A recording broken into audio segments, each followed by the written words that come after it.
Oh, hi. I didn't see you there. I'm Philbert D, and I've already done this bit. This is Phil on Films. This week, Sunshine Family, X-Men Dark Phoenix, and I answer some of your questions. Totoo ba talaga to? Makakasabot ka dyan? Ako, talaga. Ay, sino? Tama na.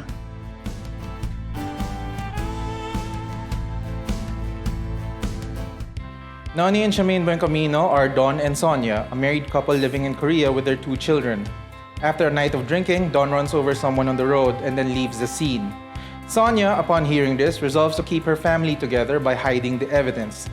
She brings a damaged car into their house and starts learning to disassemble it. The whole family gets into it and becomes a catalyst for dealing with issues that have gone unspoken. At a slim 85 minutes, there isn't really a lot of time to deal with all the issues brought up in the movie. We learned that Don prioritizes work over his family. Their daughter, played by Sue Ramirez, is in a relationship with a Korean police officer and is conflicted about going back to the Philippines. Their young son, played by Marco Massa, is encountering some sexual identity issues. The film has to balance all of that with a more straightforward plot of having to hide this car from police, prying neighbors, and a third element introduced halfway through the movie. It's a lot, and the film can't quite handle it in its runtime. It often feels like it's rushing to a resolution when there's just a whole lot left on the table.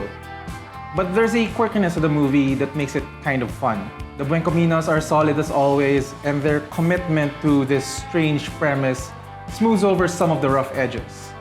The story still feels ramshackle, but there's a certain charm to that, even if it isn't fully satisfying. 3 stars.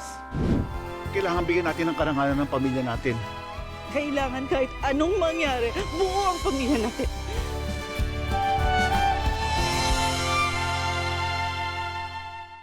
Ladies and gentlemen of NASA, The X-Men are on the way.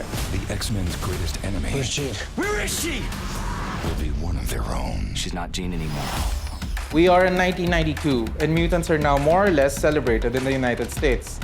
The X-Men are called in to rescue the space shuttle Endeavour, which has malfunctioned due to an encounter with a mysterious space anomaly. The mission is successful, but along the way, the anomaly bonds with Sophie Turner's Jean Grey. It seems to amplify her powers and unlocks hidden memories that cause her to lose control. The film hinges a lot on the character of Jean Grey, even though we barely know her. This version of the character was introduced in the last movie, and she was hardly the focus of it. The film, though, functions as if we're already invested in her. It expects us to feel something for relationships with other characters, even though we didn't see any of that development. The movie takes for granted that we know these names, and it makes little effort to make them work within this singular film. Even if we let that go and play along with the movie's expectations of familiarity, it still doesn't tell a very good story. It just falls into the rhythms of all previous X-Men films. Is the morally ambiguous Magneto going to switch sides at some point? No spoilers, but I think you know the answer in your heart. The film begins at an interesting new status quo, but the story is built around reverting to all the stuff we've seen before. At best, you can watch it for the VFX spectacle. It's solid on a purely visual level, though you might become a little distracted by how the biggest scenes seem to be built around a blatant disregard for the lives of non-mutants in the vicinity. It's all just dreadfully mediocre. The screenplay is struggling to find the core of the narrative as it tries to fit in all the tired elements of the X-Men movies. 2 stars.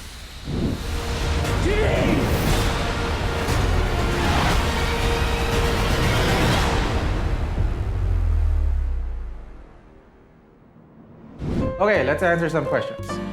Kyla Elaine D asks, why did you delete your review on Elise on the YouTube channel? We didn't. We got copyright strike. It's not great. Or we might re-edit. We might put it up. I don't know. Maui, are you gonna re-edit it? Maui, you're gonna re-edit it? I'll think about it. Okay. Question answered. Kirby planned to ask, favorite Godzilla kaiju film and why? My favorite is actually, I thought you saw at the end of that video, of the last video, I talk a lot about Shin Gojira from 2016 by Hideo Akiyano. It really is a fascinating film. The the original Godzilla, 1954, was built on the neurosis of Japan dealing with a post-nuclear age, like having bombs dropped on them. And since then, it hasn't really been as close to a national. The Godzilla movies have never been really all that close to a national psyche. It's also like a criticism I have of this latest movie, which is kind of about climate change, but also not. It's kind of afraid of whatever. The 2016 Shin Gojira is clearly a film made in the wake of Fukushima. Like, it's a film that plays out a fantasy of a government reactive to disaster and being able to save people.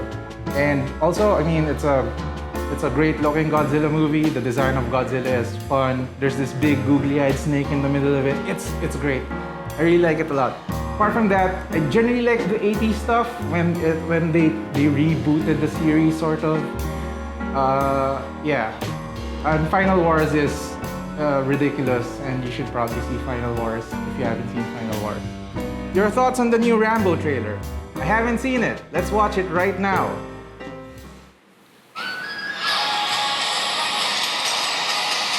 Okay.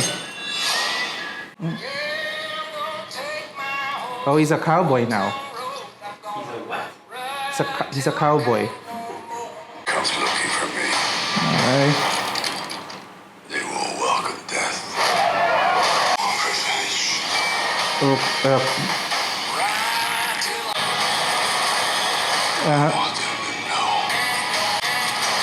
It's coming. And there's nothing they can do to stop it. oh.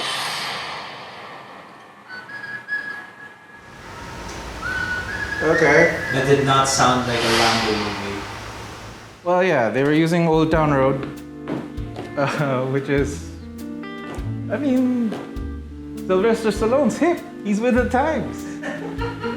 I can only hope that Sylvester Stallone is with the times. It basically looks like Unforgiven set in the modern age. Old rundown hero, like living in isolation, drawn back into having to fight. It also kind of looks like Home Alone, hilariously. Not like, I was imagining Logan, but Home Alone. Yeah, no, because he sets traps in his house. It's yeah. It looks fine. I'm worried that he's gonna be making some sort of weird statement about. I'm not sure. I couldn't see what ethnicity the gangs were, but I would be concerned about that at this point. But yeah, let's see. It didn't convince me to like be excited about it really, but sure, Sylvester Stallone, you do you. Vic Tan asks, what are your top 3 favorite Filipino movies by major film studios? That's always a question people ask me, and what does major film studio mean at this point? I really like Batch 81, so that was a major film, I guess. Hele, Lav Diaz's Hele was a Star Cinema film technically. But what is major film studio anymore? This is a tough question to answer because it's very hard to define what a major film studio is at this point and the kind of films that they make. You're looking for me to really say that I love One More Chance or something, and I really don't. Sorry, John Lloyd. Off the top of my head, I have a real soft spot for Vince and Kath and James. I really like How to Be Yours by Dan Villegas. I'm blanking. I don't know if I can name 3, but sure. Yeah, I mean, nobody wants me to say Batch 81. And the third one, I don't know. Pretend that I like your favorite mainstream film, and that's gonna be it. Hello Henna on Twitter asks, what does it take for a film for you to rate it 5 stars? I'm glad you asked this.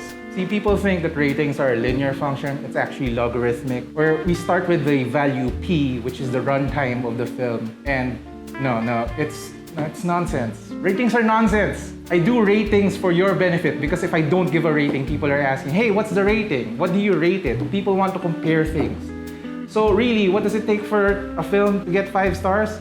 If I watch it and I come out and say, yeah, that kind of feels like a 5-star film. It's always gonna be a personal thing. it's all on gut feel. Was it a 5-star film? Was it a 4-star film? Who knows? Numbers don't matter.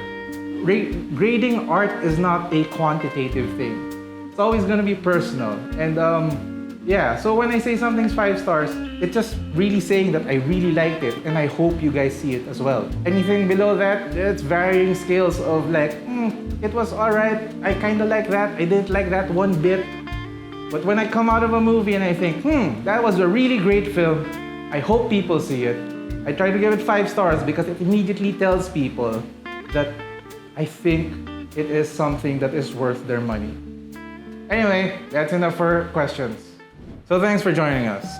If you have a question for me, just leave them in the comments or tweet at me or whatever, and I'll try to answer everything with the same amount of alacrity and clarity. Do all those internet things, leave a comment, leave a review, let's talk about the films, argue with me, and drive me crazy. This is what we do on the internet. And until next time, goodbye internet. Rape jokes aren't funny.